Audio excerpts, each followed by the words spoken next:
Bonjour, bonjour. Salut Coco. Je suis contente d'être avec toi, Chloé Flandry, qui est très très connue, hein, la Arrête. lanceuse d'alerte. C'est pas vrai.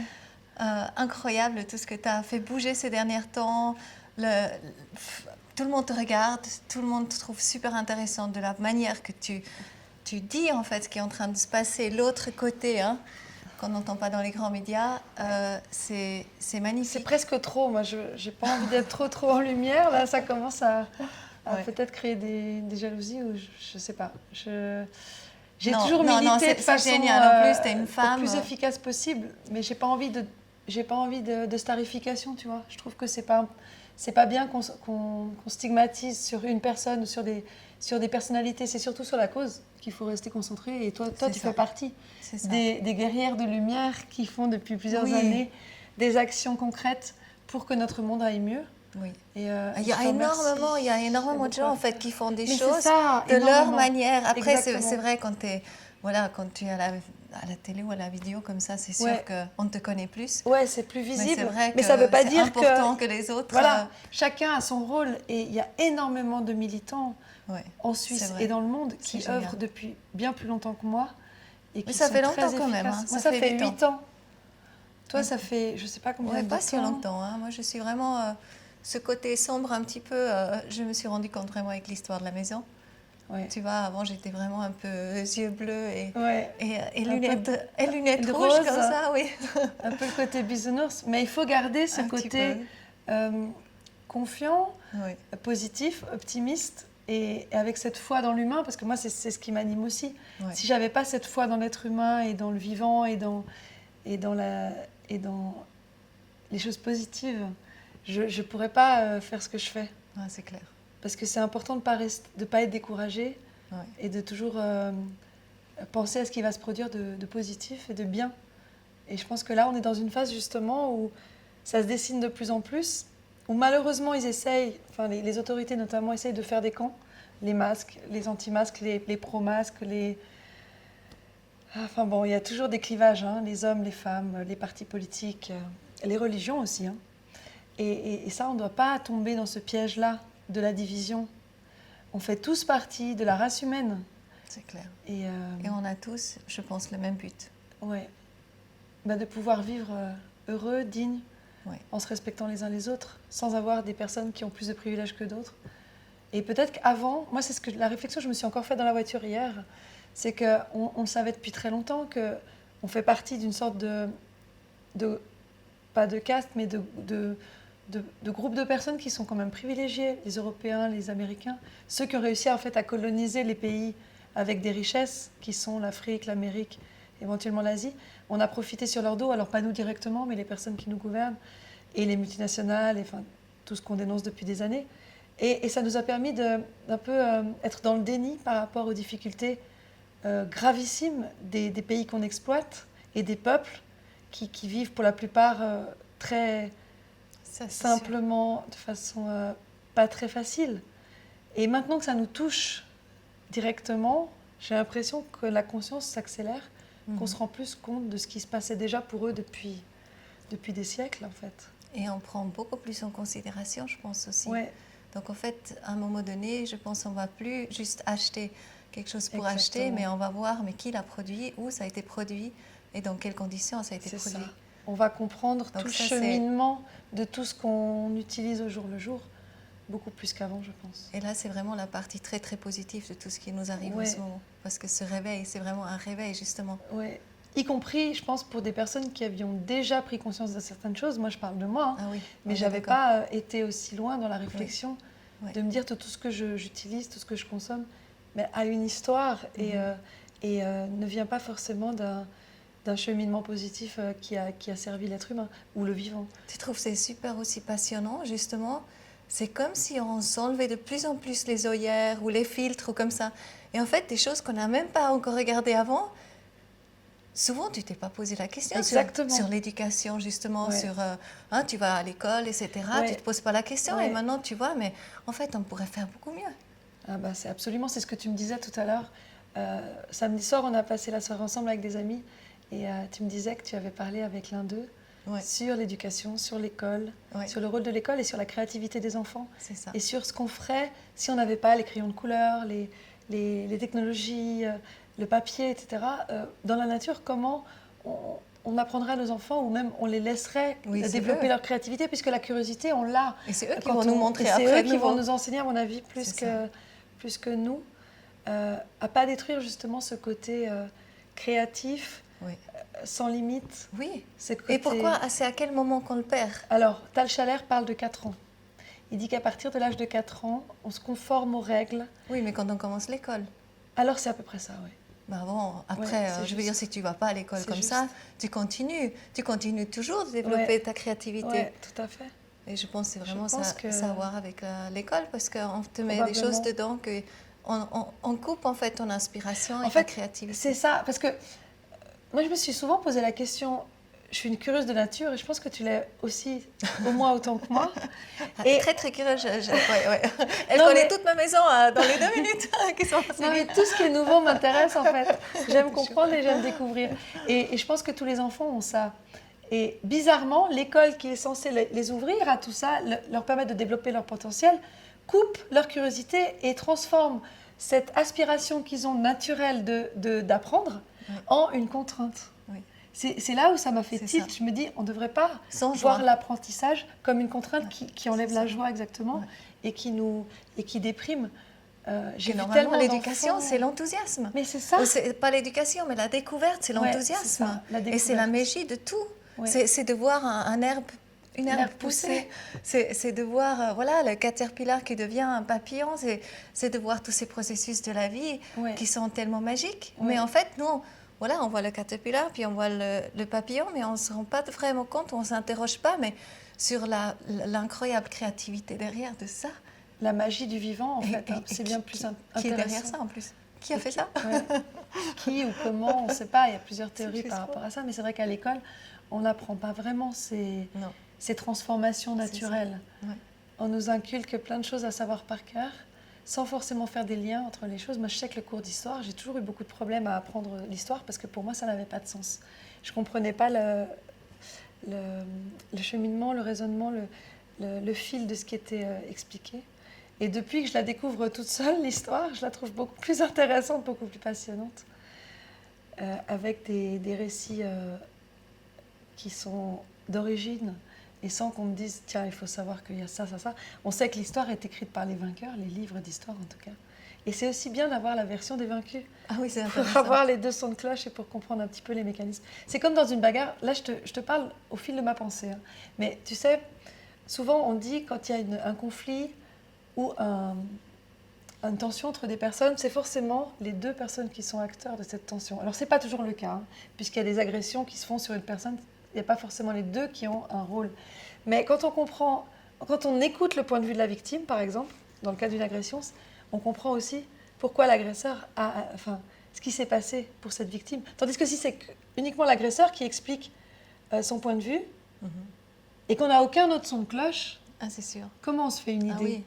Et on condamne beaucoup l'agresseur. Et on condamne souvent les victimes, moi je trouve. Non, on condamne l'agresseur. On a pitié pour les victimes. Ça dépend. Si c'est l'agresseur qui nous raconte qu'il a été comme les oui, gens qui d'accord. prétendent que les D'accord. Palestiniens sont des terroristes, puisqu'ils mettent leurs enfants comme boucliers humains, sans expliquer que c'est les Israéliens qui ont bombardé les terrains palestiniens, comme la bande de Gaza par exemple. Alors on se dit que les Palestiniens, c'est des méchants terroristes, tu vois. Mais si on n'explique pas la colonisation, les sabotages, les coupures d'eau, d'électricité, les bombardements, eh ben on ne comprend pas. Après, au niveau personnel, c'est encore autre chose parce que tu C'est vois, vrai. justement, là, tu vois la personne qui est plutôt celui qui agresse et l'autre qui est la victime. Et puis, on a toujours beaucoup de pitié avec la victime. Par contre, la victime, si elle change, ben lui, il a besoin de changer s'il veut rester avec elle. Alors évidemment, dans l'idéal, c'est comme ça. Dans l'idéal, c'est comme ça. Mais par exemple, dans le cas d'un viol, où tu as une femme qui est... Non, ouais, je parle Voilà. plutôt de couple maintenant. Parce comme que ça ouais. arrive aussi que vraiment, la victime n'est pas vraiment... ne soit pas responsable en fait de ce qui lui est arrivé. Alors peut-être qu'inconsciemment, mais bon, là, on va loin dans la philosophie, hein. Mais effectivement, si on change d'attitude... Mais moi, je crois qu'on ne peut plus rien regarder sans quand même avoir ça, Ouais, quelque je part. comprends. Une fois qu'on est dans cette conscience-là, ça fait vraiment partie. Et tout est là pour aussi évoluer quelque part. Mais bon, on ne va pas rentrer là-dedans. Mais là, ça devient... Il y a d'autres choses que ouais, je pense il y a plein de choses qu'on peut aborder que aujourd'hui. j'ai envie de parler avec toi. Parce que moi, j'ai envie de savoir... Parce que déjà, tu étais dans la monnaie pleine, tu es en fait dans tout ce qui se fait de chamboulant actuellement pour amener en fait le nouveau, la liberté, l'espoir, de nouveau la liberté du peuple quelque part. Ouais. Mais donc toi, tu es convaincu de tout ce que tu dis, voilà, peut-être tu nous parles un petit peu de ça. Moi, justement, au contraire, je me pose toujours plein de questions. Je ne suis jamais vraiment 100% et définitivement dans une idée ou dans un dogme. Au contraire, je remets en cause les choses régulièrement et je pars de tout ce qui existe au niveau officiel, au niveau déclaration, au niveau documents, au niveau accord, au niveau légal, les constitutions. Tu remets toujours en question qu'est-ce qui est là en fait. Exactement. On est d'accord, c'est ça, oui. Et je relis régulièrement les documents que j'ai à disposition parce que je les stocke dans mes archives, on va dire, et je me les remets en tête régulièrement, je vais les relire. Et en tant que mathématicienne, et ça justement, te réussit pour moi, c'est important. Pour moi, les maths, justement, c'est ça. C'est quelque chose qui est démontrable et vérifiable et sur lesquels je peux m'appuyer. Et j'ai besoin que ça soit logique, j'ai besoin que ça soit étayé par des sources fiables et solides. Et j'ai ce côté très rationnel, mais je m'appuie aussi sur mon instinct, mon intuition, pour me guider sur certains chemins. Et ensuite, j'étaye mes découvertes avec des documents solides, en fait. C'est ça. Et ce que je trouve vraiment particulièrement incroyable chez toi, c'est cette clarté d'expression. Je trouve que c'est magnifique comme tu t'exprimes, comme c'est compréhensible. T'es chou, merci. Oui, mais moi, j'ai pas du tout ce don-là, en fait. Mais si. C'est différent. Je trouve que tu es très claire aussi quand tu expliques les choses et avec cette bienveillance toujours. Oui. Moi, c'est plutôt une traductrice des fois des choses. Une fois que je l'ai compris, je peux l'expliquer. Mais aussi longtemps, je ne l'ai pas vraiment compris. Tu vois, là, on a reçu cette attestation de l'attestation fait et de droit. Ça, c'est un document qu'il est important peut-être dont il est important de parler. J'ai parlé dans la dernière vidéo là que je l'ai sur Seven Sky Live. Je suis en train de le poster sur Seven Sky Live, donc on peut l'imprimer. Ouais. Et je pense que c'est effectivement une clé parce que toi, tu te comportes comment? Quand tu vas dans un magasin, tu mets le masque ou tu fais quoi? Non, en général, je ne le mets pas. D'accord. Mais je me comporte normalement. D'accord. Et puis si quelqu'un me fait une remarque, je dis, il n'y a pas de problème, on peut discuter. Et puis je leur montre... à l'époque, c'était les arrêtés cantonaux, tu sais, par exemple à Genève, qui disaient que sont exemptées du port du masque les personnes qui, pour une raison particulière, notamment médicale, ça veut dire entre autres médicale, mais pas exclusivement, eh bien, ne peuvent pas le porter. Et souvent, je tombais sur des personnes qui n'étaient pas au courant que de tels documents officiels existaient. C'est ça aussi. Et donc, elles finissaient par me dire merci parce qu'elles ne savaient pas. Oui. Et ça se passe très bien. Mais c'est vrai qu'avec cette attestation de Heinz Raschein, tu sais, la personne, c'est un monsieur, un avocat qui a porté plainte contre la Donc c'est lui qui signe la Confédération. Oui. Voilà.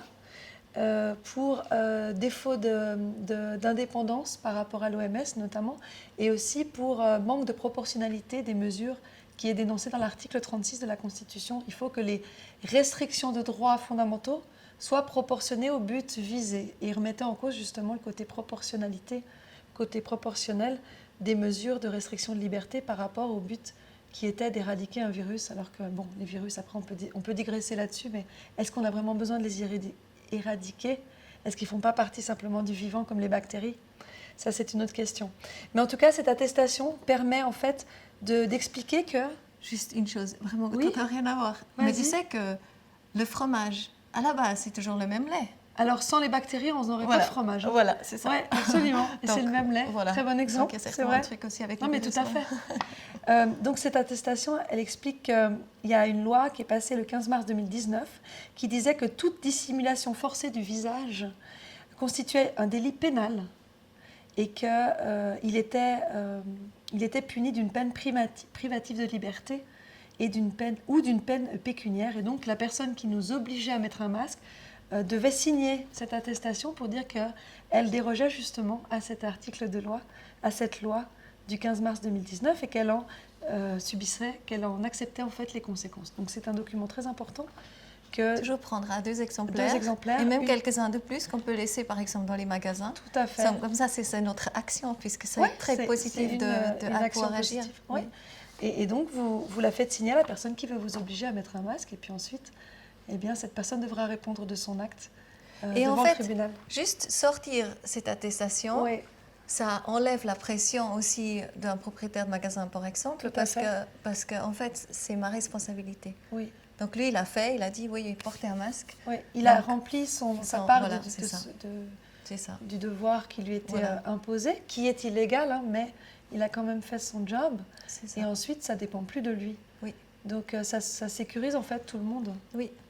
Après, ce qui m'intéresse chez toi aussi, parce que, donc, au niveau de l'argent, par exemple, maintenant, toi, tu t'es battu aussi pour la monnaie pleine. Ouais. Qu'est-ce que tu visualises pour un système juste au niveau de l'argent? Alors moi, à terme, j'aimerais qu'il n'y ait plus d'argent. Mais pas plus d'argent avec un revenu de base. Plus d'argent, c'est-à-dire avec revenir à nos habitudes ancestrales qui étaient le don, qui a duré, c'est un système économique qui a duré le plus longtemps, hein, depuis que l'être humain existe, à peu près, depuis donc, moins 300 000 jusqu'à moins 3500, où le crédit est apparu dans la vie de l'être humain. Donc, alors évidemment, je pense qu'on n'est pas encore prêt à aller tout de suite dans ce système économique. Donc, ce que je préconise comme transition, on va dire, c'est un système de comptabilité mutuelle. Tu sais, comme dans le jeu de la monnaie, je ne sais pas si tu y avais déjà joué. C'est la quatrième manche du jeu de la monnaie, dans laquelle on n'a pas besoin d'argent, mais on note simplement les transactions sur, Oui. sur une grille, sur un graphique. C'est comme la Sardex, un petit Alors, peu. Sardex, je ne connais pas. Sardex en Sardaigne. Oui, c'est Mais- un système de comptabilisation, en fait. Ouais, Où quelque part, au milieu, c'est toujours zéro. exactement. Et puis, t'as Et puis toujours, tu montes et tu voilà. descends, ou tu t'éloignes C'est ça. de la ligne médiane, Voilà, c'est ça. et tu reviens C'est ça. en fonction de tes transactions. Et on n'a pas besoin, en fait, de monnaie, puisque la monnaie, à l'origine, c'est censé, en tout cas, c'est présenté par les banques, même si ce n'est pas comme ça qu'ils les utilisent, c'est présenté comme une unité de compte, une unité de mesure, Mhm. et non pas un bien marchand qui C'est peut ça. servir à la spéculation. Spéculation, oui. À la base, c'est pas ça, la monnaie. C'est x70 aujourd'hui, la spéculation, Ah, tu sais. punaise. x70, oui. Ouais, c'est Par énorme. rapport Au réel, Ok. par rapport à l'échange direct. Donc tout ce qui est, voilà, tu spécules par rapport à la valeur que quelque chose peut avoir, etc. Et ça, c'est Les l'argent bourses se dette. portent bien. Hein. C'est l'argent dette et tout Ouais. ça. Et quelque part, c'est rien. C'est Ah, mais de toute façon, un ballon, l'argent, d'air. l'argent, c'est créé par les banques Ouais. du bout du clavier. Et Ouais. ils en créent autant qu'ils veulent du moment qu'on demande des crédits ou du moment qu'ils achètent des actions ou des obligations en bourse. Donc ça a la valeur qu'on veut bien lui donner. Hein. D'ailleurs, crédit, ça vient de credo qui veut dire croire. Et puis voilà, donc c'est comme beaucoup de choses, c'est tout à fait virtuel. Et tant qu'on est d'accord de se faire asservir au nom de cette monnaie virtuelle, eh bien, on creusera la tombe dans laquelle on va tomber. On continue à être. En tout cas, c'est intéressant. Moi, une autre chose qui m'intéresse. Donc moi, j'adore aussi le côté justement don que, en fait, il y a tellement de postes aujourd'hui qu'on n'aurait plus du tout besoin quand on revient à quelque chose de naturel. Mais voilà, donc moi aussi, je visualise vraiment ça comme suite, sortie. Hein. Maintenant, Ouais. c'est à nous de réinventer, en fait, qu'est-ce qui va... D'ailleurs, juste pour revenir, une dernière chose sur l'argent, François de Siebenthal, il initie des villages en Afrique, par exemple, au crédit social. Alors, ce n'est pas le même crédit social qu'en Chine, hein, on est J'espère. bien d'accord. C'est On une est histoire d'accord. justement de noter les transactions sur des cartons qui sont ensuite enregistrés à la mairie sous forme informatique, qui sont mises à jour régulièrement pour qu'il n'y ait pas de triche. Mais à l'origine, donc, le crédit social, c'est cette histoire de noter les transactions. Et ce n'est pas une histoire de contrôler les populations, bien sûr. Mais ça, c'est vraiment des choses qui existent dans certaines villes africaines. Et ça marche très bien, apparemment. C'est génial. Ouais. Ouais, encore Parce que beaucoup à ce que vous ne faire. savez pas, c'est qu'on s'est rencontrés avec Coco dans le cadre de Monnaie Pleine. Oui, oui, oui. C'était Et tu as mené en fait un petit peu cette séance et je Ouais. l'ai trouvé déjà incroyable comme tu parlais et tout. Je dis waouh. C'était le congrès Monnaie Pleine à Étoile organisé par c'est François. ça. Ouais. Et l'après-midi, il m'avait demandé d'animer. Et c'est là que C'est tu étais ça. venue à la table et il y avait plusieurs intervenants. Et moi, j'étais là, je vous donnais le micro. C'était une chouette Ouais. rencontre. Oui, vraiment. Ouais. Ce qui m'intéresse aussi par rapport à toi, c'est maintenant, il y a tellement de gens qui portent les masques. Jusqu'à moi, hier soir, j'étais au cinéma, on était vite, tout le Ouais. monde portait les masques jusqu'au nez. Comment ça se fait que les gens sont aussi dociles et obéissants, en fait? C'est une question que je me pose Parce qu'on à peu est près beaucoup quand même tous comme nous aussi, les j'ai l'impression. jours. Je ne sais pas à quoi c'est dû. Si ce conformisme, il est dû à ce qu'on mange, à un manque de courage, à la peur d'être rejeté par la famille, par le groupe, par nos amis, je ne sais pas. Je pense que euh, c'est plus facile d'être anticonformiste quand on a vécu des épreuves dans notre vie. Je ne sais pas ce qu'il en est de ta vie, mais moi j'ai vécu beaucoup d'épreuves et je me suis retrouvée seule très souvent. Et j'ai vu que j'en suis pas morte, que j'ai su être seule, que ça ne m'a pas détruite, au contraire, ça m'a permis de savoir qui j'étais, de me centrer sur mes valeurs, sur mes aspirations profondes. Ça, je le dis souvent, mais je pense que se connaître, être bien dans sa peau, être aligné, être bien avec soi, c'est la clé ultime pour être heureux dans ce monde. Et qu'on n'a pas besoin d'être approuvé par les gens qui nous entourent. Et que naturellement, en étant soi-même, on attire les gens qui nous ressemblent. Oui. Et on est attiré par les gens qui nous ressemblent. Donc en fait, la sélection se fait très facilement. Et on n'est jamais seul. Parce que finalement, je ne me suis jamais retrouvée vraiment seule. J'ai fait souvent du tri naturel où, en étant moi-même, soit je m'éloigne, soit les gens s'éloignent. Et puis il y a d'autres personnes qui viennent. Et de ne plus avoir peur d'exprimer des avis qui ne sont pas forcément conformes au groupe, qui sont peut-être originaux, qui sont révolutionnaires, qui sont inédits. Ne plus avoir peur d'être différent, en fait. C'est ça. Parce que c'est ça, c'est affirmer nos différences, Oui. de penser... Qui fait la différence. Qui fait la différence Oui. et qui fait qu'on est libre. C'est ça. Parce que finalement, pouvoir dire ce qu'on pense, pouvoir penser ce qu'on pense librement, sans conditionnement, ou en tout cas avec le moins de conditionnement possible, sans avoir peur de ce qu'on va dire de nous, de ce qu'on va susciter chez les autres, de plaire ou de ne pas plaire. Ben, c'est ce qui est le plus, en tout cas pour moi, fédérateur de bonheur, enrichissant, qui me permet de bien dormir la nuit, Ouais. de me sentir bien avec moi-même. Ça, c'est un beau truc. Et avec les autres, Parce qu'en fait, on avait parlé déjà de l'épanouissement. Ouais. Parce que moi, en fait, je croyais toujours d'abord, l'épanouissement, c'est un peu avoir un mari qui te porte dans les mains, tu sais, et puis qui t'offre toute la vie que tu veux. Et en fait, c'est pas du tout ça. Du tout. Mais c'est vraiment, on Pas peut du dire, tout. l'épanouissement vient quand tu es dans l'action, Ouais. avec le cœur. En fait, Ouais. le cœur, il te dit ce que tu as besoin de C'est faire. ça. Tu te sens poussé par l'inspiration, par le cœur. Ouais. Et toi, tu peux vraiment dire que, en fait, actuellement, tu es totalement épanoui Ouais. dans ce que tu es en train J'ai de faire. jamais été aussi épanouie que maintenant. Ouais. Et de plus en plus. Ouais. Et ne pas avoir peur C'est ça. d'être qui on est, en fait. C'est ça. tellement libérateur. C'est ça. C'est comme respirer l'air pur. Et si tu n'es pas dans l'action, par exemple, qu'est-ce que... Ben, je suis dans la lecture. Tout à l'heure, Non, j'étais non en pas train de toi lire. forcément, juste... Ah, tu dis Ouais, en ouais. général. Ouais. Parce que beaucoup de gens, il y a beaucoup de frustration Ouais. quand on n'est pas dans l'action. Et en fait, ils ne savent pas Ouais, comment c'est vrai. agir, les gens. Mais comment... Alors pour moi, je pense, déjà, respirer, être dans la campagne, dans la nature, et se poser la question, qui je suis, qu'est-ce que j'aime, qu'est-ce que je veux être, qu'est-ce que je veux faire.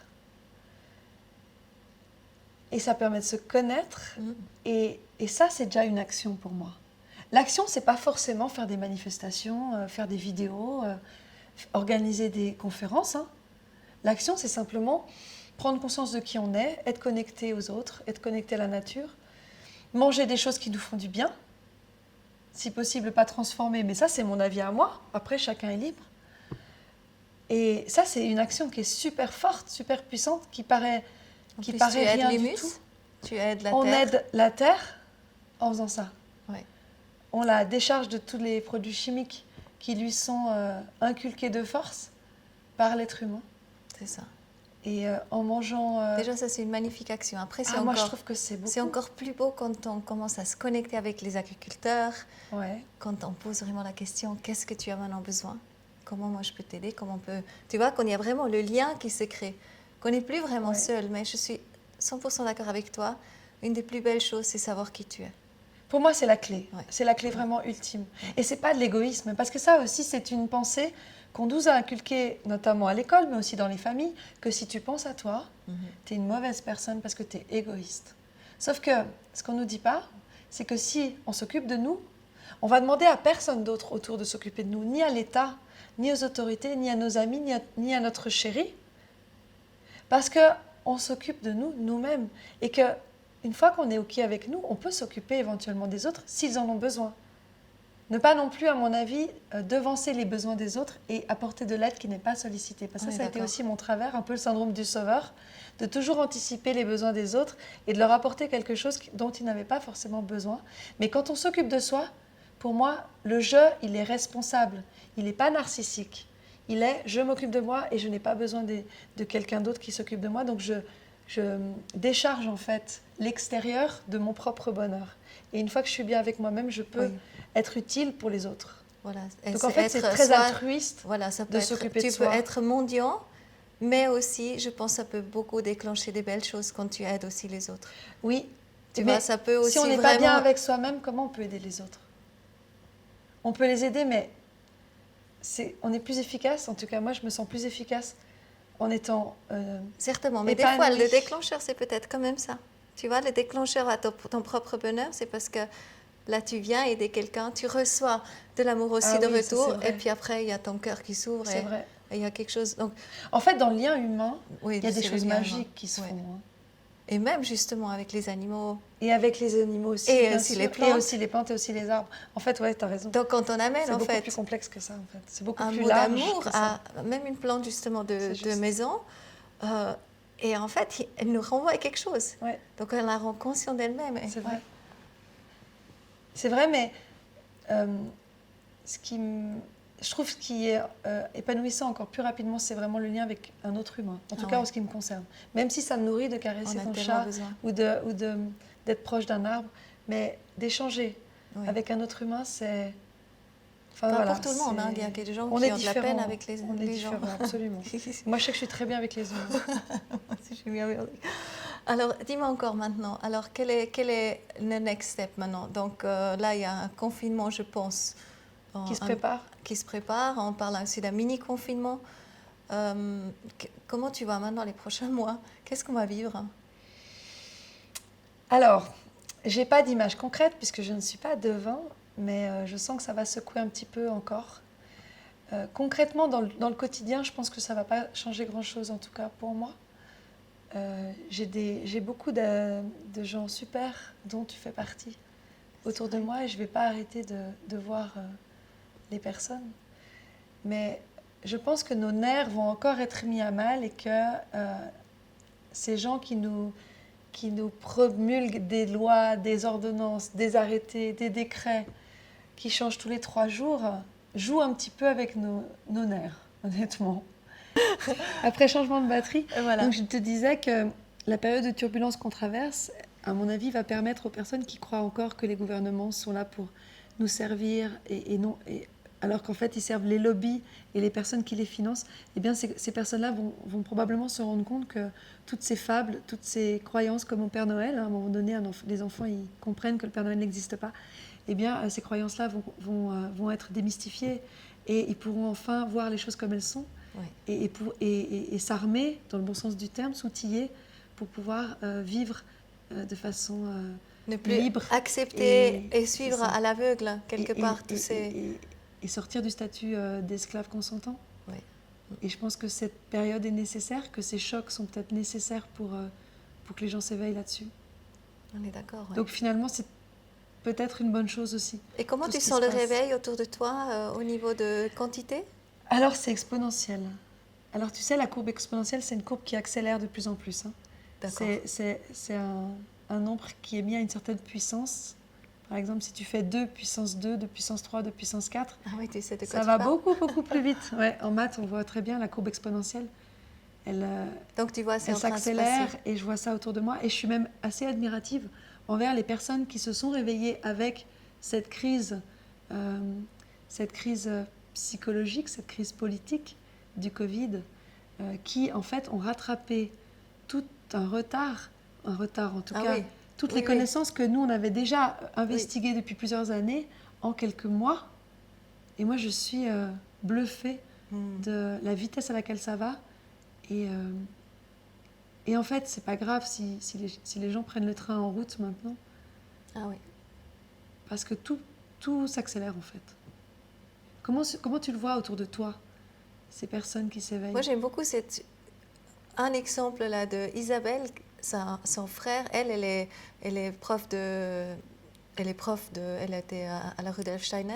Ouais. Et son frère s'est jamais intéressé pour elle. Il l'a trouvé toujours un peu hippie, un petit peu, tu vois, vraiment, on s'intéresse pas trop. Et là, il s'est réveillé et il a pris rendez-vous avec elle. Et ils ont passé 60 ans, les deux. Et en fait, c'était la rencontre. C'était la rencontre, parce que du coup, il voit sa sœur. Je trouve que c'est tellement beau. Tu vois, donc Ça, finalement, pour moi, merci, c'est un peu l'exemple. merci le Covid par rapport à ça. Oui, c'est sûr. C'est sûr. Moi, Et quand on voit au niveau de tout ce que, voilà, décès, etc., c'est vrai qu'il n'y en a pas plus que... Il y en a moins, en fait. Il y en a moins. Même les journaux comme Le Matin, dimanche, on fait la manchette sous-mortalité en Suisse. Il y en a moins que les 8 années précédentes. C'est fou. Ouais. Comment tu t'expliques ça? Comment on peut croire encore qu'il y a une pandémie alors qu'il y a moins de morts que d'habitude? Ben, c'est la télé et son pouvoir de persuasion. C'est ça. C'est les médias qui sont tous ensemble à crier d'une seule voix qu'il faut avoir peur, que la situation est catastrophique. L'OFPC, tu sais, moi j'ai écrit à l'OFSP, l'Office fédéral de la santé publique, pour savoir combien il y avait de morts de la grippe depuis 2012. Parce que les médias nous disent certains chiffres, ils parlent de 2015, 2500 morts, 2017, 1400, etc. Réponse de l'OFSP, ce n'est pas nous qui comptabilisons les morts de la grippe, et d'ailleurs personne ne les comptabilise. L'OFS, l'Office fédéral de la statistique, tient le décompte des mortalités qui sont supplémentaires d'année en année et qui supposent qu'ils sont dus à la grippe, mais il n'y a aucune comptabilité des morts de la grippe. Je leur ai demandé si pour le Covid-19, c'était la même chose. Alors l'OFSP m'a répondu que pour le Covid-19, il y avait une demande explicite aux médecins de signaler tous les morts, mais liés au Covid-19, donc il n'y a pas de preuves. Et pourquoi une telle différence de traitement pour les grippes et pour le Covid-19? Et puis, comme tu le sais aussi sûrement, depuis le 17 mars, les cas de grippe en Suisse ne sont plus comptabilisés car les symptômes sont trop similaires à ceux du coronavirus, sachant qu'on a au moins 7 coronavirus différents. Hein. D'accord. Mais, donc, il n'y a plus de morts de la grippe depuis il n'y a plus de cas de grippe depuis le 17 mars. Et j'ai entendu aussi, je ne sais pas si c'est vrai, mais que quand un hôpital il déclare un décès au coronavirus, il touche genre 17 000 francs. Alors ça, j'ai vu ça en France et en Belgique. En Suisse, pour l'instant, je n'ai pas de preuve de ça. D'accord. Mais et puis normalement, c'est 700. En fait, c'est vraiment beaucoup, en France, beaucoup en plus. tout cas, il y a des primes qui sont supplémentaires aussi bien pour les hôpitaux que pour les familles qui acceptent de classer les morts, les décès dans la case Covid, qui acceptent d'estampiller les morts coronavirus. Ouais. D'accord. Alors, on va se terminer sur une note positive. Très, très positive. Qu'est-ce qui te procure le plus de joie actuellement? Actuellement, ce qui me procure le plus de joie, c'est d'avoir tellement de gens ouverts d'esprit, bienveillants, qui se révèlent, mais du côté positif, qui sont encore plus dans le lien humain, dans le lien qui ont envie de collaborer, qui ont envie de collaborer aussi, qui ont un cœur qui est ouvert encore plus que d'habitude. Je sens qu'on se rapproche en fait. Moi, je me rapproche des gens dans cette période-là. C'est comme dans les périodes de guerre, d'ailleurs Macron l'a bien dit, nous sommes en guerre, n'est-ce pas? Eh bien, toutes les petites joies qui auparavant nous paraissaient normales, hein, comme aller au resto, aller danser, voir des amis, jouer à des jeux, se balader dans la forêt, ben maintenant prennent une dimension encore plus importante parce que moi, ça me paraît tellement magique, tellement précieux, parce qu'on risque de le perdre aussi. Maintenant, ça nous paraît plus, ça ne va plus de soi, c'est plus garanti. Se balader pour respirer l'air pur sans masque, ça nous paraissait il y a un an complètement normal. Aujourd'hui, on dirait que c'est devenu illégal. Donc tout prend beaucoup plus de saveur en fait, tout a beaucoup plus de goût. Donc j'apprécie tout encore plus, 20 fois, 100 fois plus que d'habitude. Rien que d'être avec toi aujourd'hui dans ce canapé, c'est magnifique. C'est le début, on va se rendre compte de plus en plus de la chance qu'on a d'être en vie en fait. Moi, je te remercie. Donc je souhaite ce même bonheur à tout le monde. Vraiment. Mais je sais que toi, tu ressens aussi ça. C'est beau. Merci à toi. Merci Chloé. Bonne continuation. Yes.